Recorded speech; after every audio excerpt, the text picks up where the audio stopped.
Hello, everyone. My name is Igor Tomic, and today we are at Money20 discussing the latest news and trends. And I would like to introduce Dovi David, who is the CEO of MCO Finance and also Elect Capital. That's right. Hello, Dovi. How are you? Good. Nice to meet you. Lovely to have you. Thank you very much for having me here. Thank you. And I'm pretty interested in your story because if you kind of see whatever is happening in news, usually the name of your company is not popping up, but then it catches an attention because you're doubling down every year with the number of the loans and working with the SMEs. Like, what is the secret around that? So I'll tell you, as a business, actually, quite interestingly, is we haven't had to raise equity capital. There's a very specific rule or playbook that everyone goes for. Raise equity capital, dumb down, double down every year, etc. I've built things a little bit differently. I wanted to hold major control of the businesses that we work, that we own.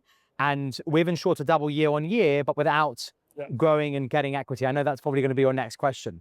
For us, and my secret is, the secret sauce is, within our market, we're actually probably one of the largest finance providers in the UK. And we're also active in other markets as well, where we're going to be, and hopefully within the next 12 to 18 months, we are going to be able to hit one of the largest in those markets as well for SME financing.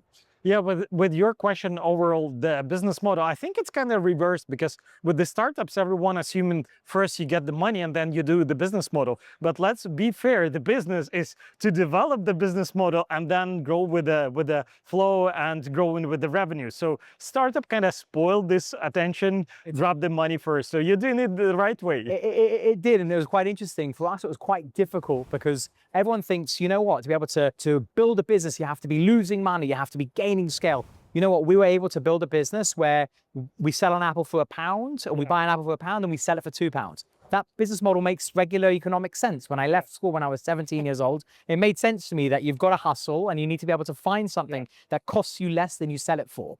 So for us, we were really for me, myself personally, very, very much intrinsic value is find out how much you're going to be able to buy something for, ensure that you sell it for a profit.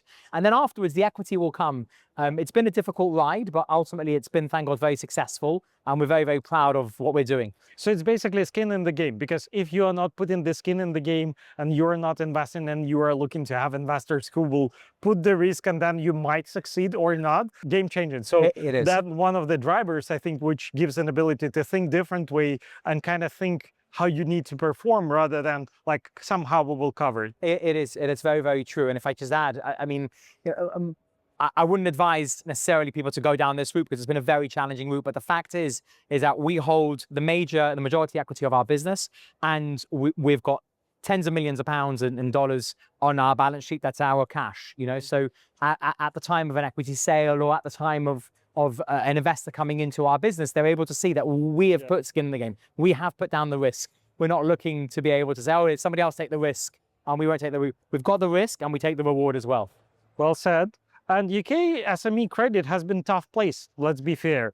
And what actually working in the SME's loan book today, what wasn't working 2 years ago? How the market as a landscape is evolving? For sure. So when you look at SME credit in the UK, you need to think about certain SIC codes, markets, industry types. Now, there's been massive change in the world. We've had black swan events such as, the Ukraine war or COVID or issues now with the Iranian war. And that's changed the dial on businesses that may have been really good and well performing to businesses suddenly that aren't so well performing. You need to continuously allow your credit risk to evolve. So you don't look at things binary. Everything is fluid now.